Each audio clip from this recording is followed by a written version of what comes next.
क्या कभी आपने सोचा है कि अगर पूरी दुनिया तबाह हो जाए और आपको जमीन के नीचे बंकर में रहना पड़े तो आप क्या करोगे? कुछ ऐसा ही होता है आज के इस फिल्म के कहानी में एक फैमिली के साथ। इस कहानी की शुरुआत होते ही हमने एक न्यूक्लियर बंकर को देखा जिसमें कि एक फैमिली पिछले 301 दिन से छुपी हुई थी। यहाँ पर हस्बैंड का नाम रे होता है और वाइफ का नाम क्लियर। ये अपनी बेटी जोई को सिर्फ 2 नियम समझाते थे, जिसमें पहला ये कि वो हमेशा शांत रहेगी और दूसरा कि वो कभी भी इस बंकर से बाहर जाने की कोशिश नहीं करेगी, क्योंकि बंकर के बाहर पूरी दुनिया एक जानलेवा वायरस के फैलने की वजह से तबाह हो चुकी है और इस वायरस में सिर्फ यही लोग बच पाए थे। और इस वायरस ने जो लोग बाहर बचे थे ना, उन्हें अजीब से जीवों में बदल दिया था, जिन्हें ये लोग ब्रीदर्स कहते थे और वो किसी भी इंसान को देखकर उन्हें बेरहमी से मार डालते थे। आज से 301 दिन पहले इन्होंने देखा कि इनके पड़ोसी हड़बड़ी में अपना घर छोड़कर जा रहे थे। जब इन्होंने उनसे पूछा तो इनके पूछने पे वो कोई जवाब नहीं देते और वहां से वो निकल जाते हैं। जिसके बाद इन्हें पता लगा कि एक तेजी से फैलने वाला खतरनाक वायरस इनके शहर किंग्सविले तक पहुंच चुका है और इस वायरस से बचने के लिए सभी लोग अपने अपने घर छोड़कर हाईवे की तरफ भागते हैं। लेकिन पुलिस ने रास्ते में ही सभी को रोककर वहां पर कर्फ्यू लगा दिया और इतने में ही यहाँ पर 2 फाइटर जेट्स ने आकर बमबारी करना शुरू कर दी, जिससे लोगों में अफरा तफरी तो मच गई। इसलिए रे जल्दी से अपनी फैमिली को एक स्कूल की तरफ ले गया और इससे पहले कि इन पर भी बम गिरता, ये लोग जल्दी से एक अंडरग्राउंड शेल्टर में उतर गए थे। और अब प्रेजेंट में जोई एक बुरा सपना देखकर अचानक से नींद से जागी। सपने में ब्रीदर्स ने इस बंकर में घुसकर इन पे हमला कर दिया था, जिस पर जोई की माँ उसे समझाती है कि सब कुछ ठीक है बेटा, तुम चिंता मत करो और तुम्हारे फादर बाहर नजर रख रहे हैं। हालांकि रे भी आकर उसे काफी समझाता है, लेकिन वो काफी डरी हुई थी। जोई ने खुद सीढ़ी चढ़कर देखा, तब उसे यकीन हुआ कि दरवाजा लोहे की मजबूत जंजीरों से बंधा हुआ था। ये देखकर उसे सुकून मिला और वो अपने पेरेंट्स के पास किचन में चली गई। जिसके बाद उसने अपनी माँ क्लियर के साथ हर रोज की तरह दीवार पर एक और लाइन लिखी, जो कि बता रही थी कि इन्होंने बंकर में एक और दिन पूरा कर लिया था। अब इन्हें यहाँ पर पूरे 302 दिन हो चुके हैं। हालांकि इतने दिन अकेले रहने की वजह से जोई उदास रहती है, क्योंकि यहाँ उसकी उम्र का कोई भी दूसरा बच्चा नहीं था और वो इस जगह पर इतने दिनों से रहते रहते बोर हो चुकी थी। खैर, इसके बाद ये लोग खाना खाने बैठते हैं, लेकिन पता लगा कि इनका खाना अब खत्म हो चुका है। तो दरअसल यहाँ पर एक चूहे ने घुसकर इनके बचे कुछ खाने के डिब्बे खाली कर दिए थे। उन्होंने हिसाब लगाया कि चूहा एयर डक्ट के जरिए अंदर घुसा होगा और चूहे के बारे में सुनकर जोई काफी सहम जाती है, क्योंकि वो सोचने लगती है कि इस तरह से तो वो ब्रीदर्स भी अंदर घुस सकते हैं। लेकिन रे जोई को यकीन दिलाता है कि बेटा, ब्रीदर्स उस डॉक्ट में फिट नहीं हो पाएंगे, वो अंदर नहीं आ सकते। अब क्योंकि खाना खत्म हो चुका था तो इन्होंने मटर के दाने से अपना गुजारा किया। अब इतने दिनों तक यहाँ रहने से जोई परेशान हो गई थी। वो अपने पेरेंट्स से शिकायत करती है कि आप लोगों ने मुझे इतना दिनों से यहाँ बंद करके रखा हुआ है और वो बाहर जाना चाहती है। लेकिन रे अपनी बेटी को समझाता है कि बेटा, हम यहाँ अंदर रहकर ही उन ब्रीदर्स से बच सकते हैं। वो यहाँ पर अपनी बेटी को चुटकुले सुनाकर उसका मन बहलाता है। खैर, अब रात में क्लेयर जोई की दूसरे कमरे में ले जाकर उसके साथ लूडो खेलने लगी, लेकिन जोई इससे भी बोर हो गई होती है। क्लेयर ने उसे एक दूरबीन देकर बाहर की दुनिया देखने के लिए एक चांस दिया। बाहर उसने देखा कि चारों तरफ सिर्फ बर्बादी थी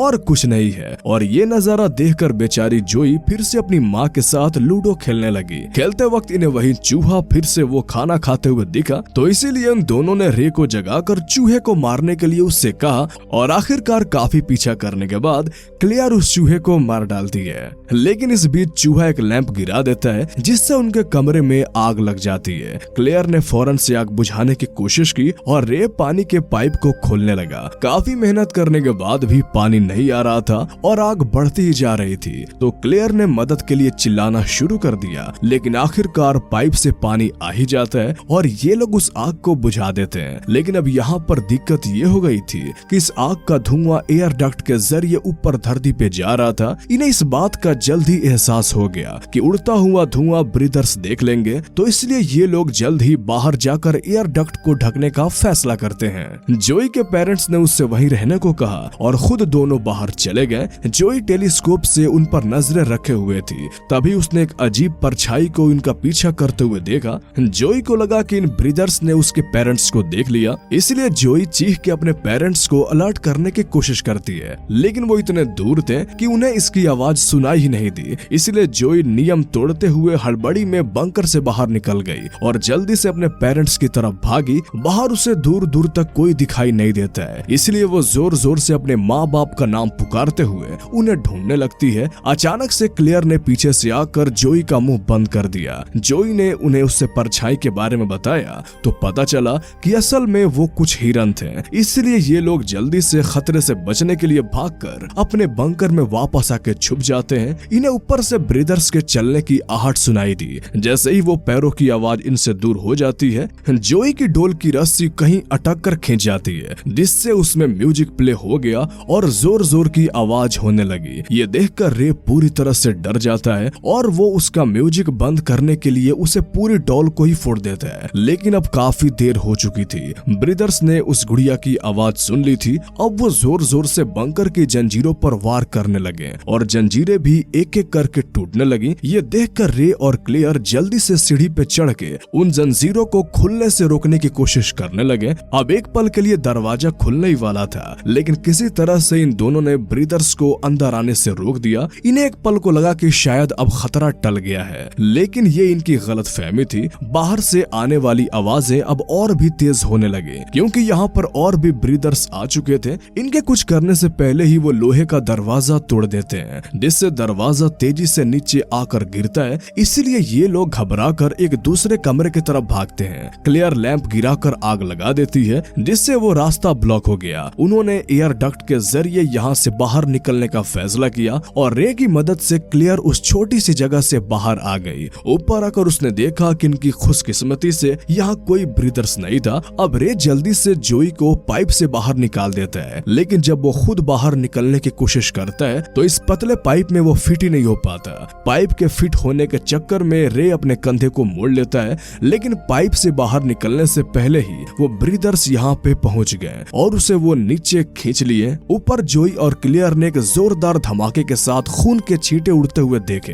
अब रे की डेथ होने के बाद ये दोनों माँ बेटी काफी टूट चुकी थी, लेकिन दोनों माँ बेटी अपनी जान बचाने के लिए खाली कार से भरे हाईवे की तरफ भागती हैं। लेकिन तभी ने आसमान में एक सर्च लाइट के साथ हेलीकॉप्टर दिखाई दिया। वो उससे बचने के लिए दूसरी तरफ भागने लगे, लेकिन जल्दी इनके ऊपर एक नेट फेंक दिया जाता है, जिससे कि ये कैद हो जाते हैं। अब वहाँ से बच निकलने का काफी ये कोशिश करती हैं, लेकिन अंधेरे से निकलकर ब्रीदर्स ने उन्हें चारों तरफ से घेर लिया। और यहाँ पर पता लगा कि ब्रीदर्स दरअसल कोई मॉन्स्टर नहीं थे, बल्कि अमेरिकन सैनिक ही थे, जिन्होंने यहाँ प्रोटेक्टिव फेस मास्क पहना था। इसके बाद हमें पीछे की कहानी दिखाई गई। जब ये लोग बॉम्ब से बचकर बंकर में गए थे तो यहाँ क्लेयर ने अपने परिवार को एक चोट दिखाई जो कि काली पड़ चुकी थी, जिसका मतलब ये था कि वायरस उसके शरीर में घुस चुका है। ये वायरस बड़ी तेजी से हवा में फैलता था, जिस वजह से पूरा शहर इसकी चपेट में आ गया था। खैर प्रेजेंट में उन सैनिकों ने इनका ब्लड टेस्ट करने के लिए एक सिरिंज निकाली और क्लेयर और जोई के खून से पता लगा कि ये दोनों इन्फेक्टेड थे। ये देखते ही सैनिक अपनी बंदूकें तान कर उन्हें मारने के लिए तैयार हो गए, लेकिन इससे पहले कि वो इन्हें मार दे, यहाँ पर एक खूंखार लाल आंखों वाला एक भयानक वैम्पायर जैसे दिखने वाला जीव इनके ऊपर हमला कर दिया। और ऐसी सुपर ह्यूमन स्ट्रेंथ वाला ये जीव कोई और नहीं बल्कि रे ही था। यहाँ पर वो कुछ सैनिकों को तो मार देता है, लेकिन बाद में उनकी गोलियों का शिकार बन गया। अब वायरस की असलियत सामने आ ही रही थी। दरअसल इनका परिवार ही इन्फेक्टेड था। इतने दिनों तक ये सोचते रहे कि बाहर वाले लोग इन्फेक्टेड हैं, लेकिन ब्रीदर्स तो असल में नॉर्मल इंसान ही थे। यहाँ हमें पता लगता है कि इन्फेक्टेड लोग भी एक नॉर्मल जिंदगी जी सकते थे जब तक वो अपना कंट्रोल ना खो दें। और यही वजह थी कि रे और क्लेयर हमेशा जोई को शांत रहने के लिए कहते थे।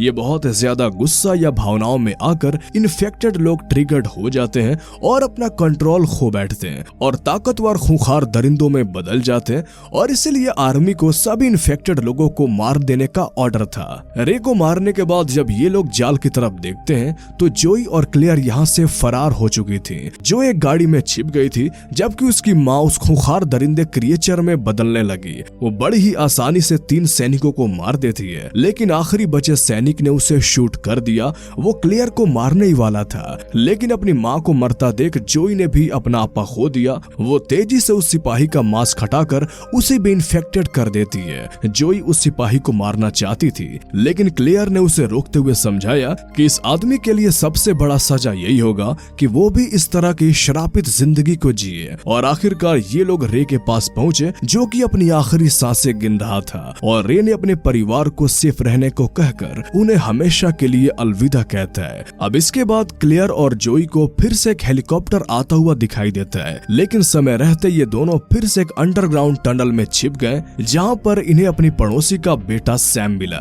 जिसे कि इन्होंने वायरस की शुरुआत में भागते हुए देखा था। सैम ने अंडरग्राउंड सीवर सिस्टम के पास लाया, जो कि असल में बाकी के बचे इन्फेक्टेड लोगों का ठिकाना था। वो लोग यहाँ पर महीनों से छुपे हुए थे, और आखिरकार क्लेयर और जोई को अपने जैसे और भी लोग मिल गए और इन लोगों के साथ में ही रहने का फैसला किया। आखिर में क्लेयर ने अपनी लाल देखती हुई आंखों से सूरज को देखा और फिर से टनल का दरवाजा बंद कर दिया गया। और इसी सस्पेंस के साथ हमारी ये कहानी यहीं पे खत्म हो जाती है। तो कैसी लगी आपको ये मूवीज एक्सप्लेनेशन, हमें कमेंट करके जरूर बताएं। और अगर आप इस तरह की और भी कहानियां सुनना चाहते हैं तो हमारे इस चैनल को सब्सक्राइब कर लें। तो फिर मिलते हैं आपसे अगले वीडियो में, तब तक के लिए गुड बाय।